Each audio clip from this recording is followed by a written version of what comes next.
and welcome back to my channel. I'm so happy to have you here, and I'm excited to talk about this today. I always say that in every video, but seriously, I just want to say a couple things. Yes, I got the feedback that the sound quality in the last video wasn't so good, and I am aware. I'm looking for a new microphone, so if anybody has any suggestions, please let me know, any recommendations. But yeah, it's been challenging to find a really good quality microphone while I'm abroad and having it delivered and all of that. So anyway, if anybody knows of anything, let me know. It's so annoying for me to have my hand like this during the video because I need to talk with my hands, you know? So, all that to say, we'll work with what we've got. I want to say that I've had quite a few new subscribers over the last couple weeks, and that's part of the reason I wanted to do this topic today. But all that to say, I have to give credit where credit is due, and I must give a shout out to Lily from Calabria Dreaming.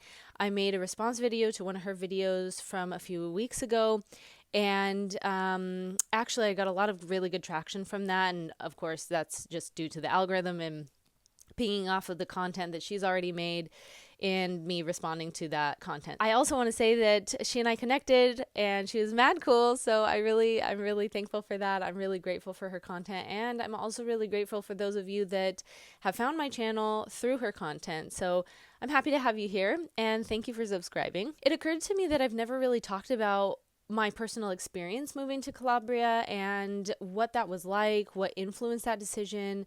And so that's what I would like to talk about today. Since I'm moving back to Calabria in a couple weeks, I've been abroad for quite a few months now. Actually, this is the longest I've been outside of Calabria since I first started living there. And so all that to say, if anybody has any particular topics you'd like for me to talk about when I get back to Calabria, I would love to do that. I'm going to be there for the foreseeable future at least. So yes, please do let me know. Write them in the comments, and I'd be more than happy to make more targeted content due to whatever it is that you guys would like to see. That said, let's get into the topic. So, as many of you probably already know, I do have Calabrian roots, and my family comes specifically from a very small mountain village in a place called Verbicaro Cosenza, okay? It's a very small place up in the mountains, and it's very cute. It's a very quaint little town. I've been there a few times, although I've never lived there, but I've been there a few times, and I've gotten my family paperwork from there. I really love it up there, but it's just quite far from where I'm actually living, so I don't get to go there very often. But basically, the story is this. I took a family trip to Calabria a couple years ago. This was back in 2018. And I was there with my parents and my cousin. We basically just wanted to see where the family comes from and what the land is like, what the atmosphere is like, get more connected to that part of our culture. And so that's what we did.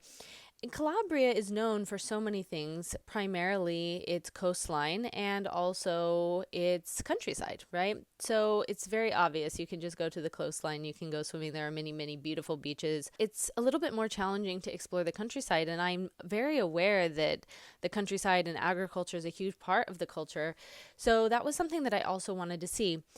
I grew up riding horses. That was one of the things that I did for a lot of my childhood. And so that felt like a really natural option to be able to explore the countryside, get to know the people, and all of that. And that ended up being one of the best decisions that I ever made. So basically, I found a horseback riding tour family, let's say, and basically I went to see them. My cousin and I went riding with the family, and they took us on this amazing tour of the Calabrian countryside, specifically in the province of Vibo Valentia. Hi, Annie. We got the same Calabrian nose. Love him. We figured each other out, huh, big boy? And my Italian at the time was really elementary. I mean, I was easily understood, but I felt like I was still, it was lacking a lot. And it was quite difficult to communicate, but for whatever reason, the owner of the horseback riding tour company and the patriarch of the family invited me to come back and work with them for the summer to come. And at first I was like, well, I don't know. I was living in New York City at the time. I had a pretty decent personal training business, and it just didn't feel like quite the right move, but I definitely archived it in the back of my brain as an option. So a couple months later, I realized how burned out I was living in New York City. I had been living there for many years, and I was just like, okay, I really need a change. So I reached back out to him and I was like, listen, I would really love to come back to work for the summer. Is that option still available? And he was more than happy to have me come. So the summer comes around and I made my way to Calabria. They picked me up from the airport and this little adventure started. So basically, my Italian at the time wasn't amazing. It was conversational, but it wasn't fantastic. Okay. I had definitely been practicing over the time between the time that I had met them and actually moved back to Calabria. But in any case, it's not the same as being immersed in the culture and having to speak to people and communicate and all of that. This family is a very Calabrian family. Look at that style. Ecco qua, stiamo facendo la pasta calabrese. An agricultural Calabrian family, I should say. So they speak exclusively in the dialect, unless they're talking to foreigners, and then they'll speak in Italian. But they didn't speak any English aside from one of the owner's sons. He spoke pretty good English. But aside from him, nobody else spoke English. So I was really forced to refine my Italian and also start learning the dialect. So anyway, that's a story for another day, and that's something I've touched on in several other videos, so we're not going to talk about that experience today. The point is that I was working there as a tour guide, giving tours on horseback to people from all over the place, particularly from Europe, but in some cases even Northern Italians, and I was working as an interpreter too. So it was really interesting because I was primarily interpreting from Italian to English. In some cases, I was even having to explain cultural differences, particularly to the German tourists. I think that the cultural differences between Italians, especially Calabrians, and Germans it's hilarious. And so we had a lot of funny just mishaps and things that happened along the way that I had to kind of explain. But it was great. I had the summer of a lifetime.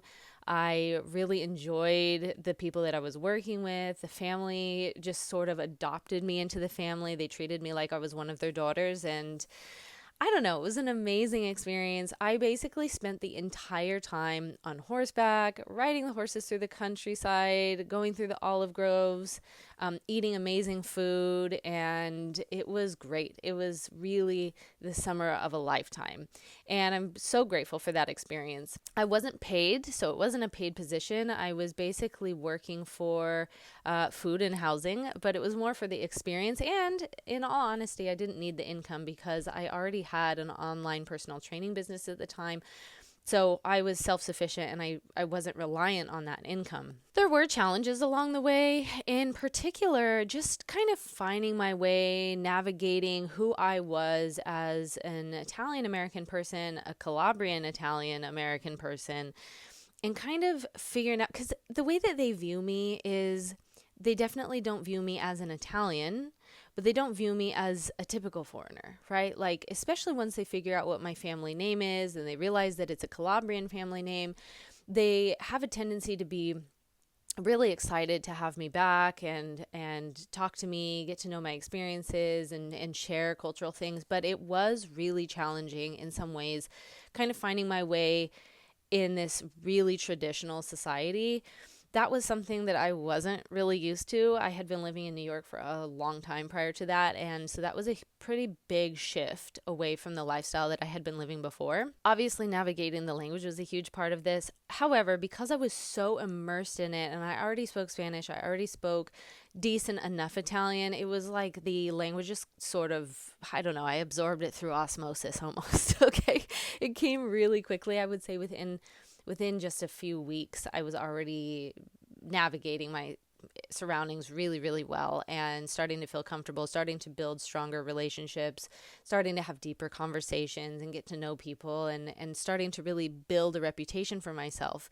And that sort of set the foundation for the life that I have in Calabria today. Calabrians can have a tendency to be a bit reserved sometimes. They're very friendly people, but in the beginning, when they're getting to know you, there is sort of a reservation that they have with people that they don't know, and especially for people outside of their regular community.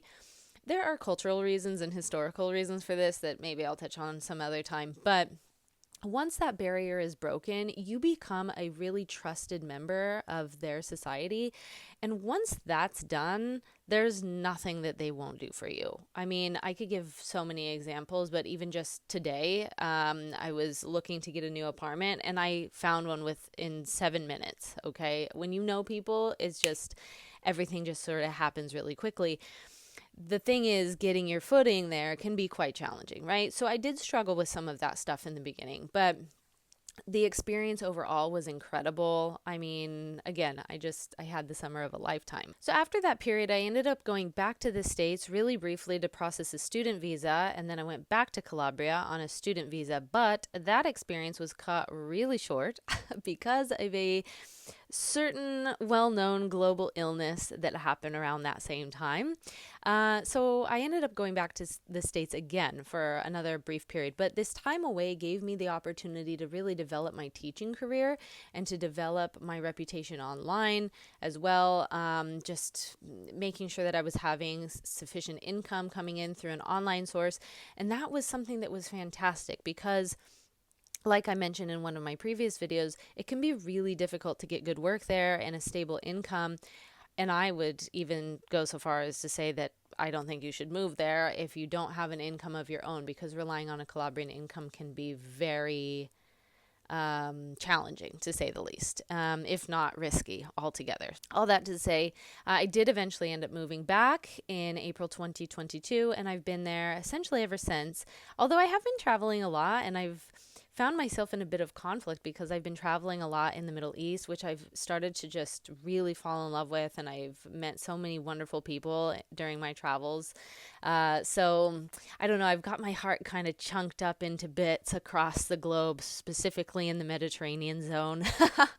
So this is something that I've got to work out internally. All that to say, I did eventually buy a car and established myself. I have some of my belongings there, and so it's really easy for me to just kind of pitch up all of my things and go elsewhere and then come back. And I do this quite often. This is part of my regular lifestyle now. So now, after essentially 6 years of coming and going and traveling and meeting people and really establishing myself within my community, I'm well known and I'm well thought of, I think, in my community. I like to say that, at least. People really care for me, and I'm so grateful for the community that I've been able to be a part of. I do love living in the area that I live in, and I've developed some really close friendships, really good connections with people there. So I am really looking forward to being back.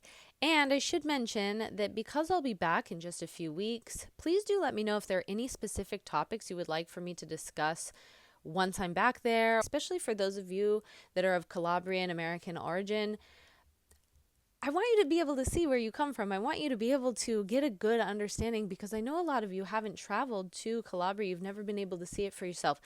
And I want you to be able to see it through the eyes of a person that shares that identity. It is a really unique identity to be a person of like Italian American origin, but specifically Calabrian Italian American origin. And I do make that distinction because I do think that those experiences are quite different. So all that to say, please do let me know if there's anything in particular you would like me to make a video about. Like, share, comment, subscribe. All of that really continues to help out this channel. It also inspires me to keep making content like this. So thank you so much for being here, and I will see you in the next video.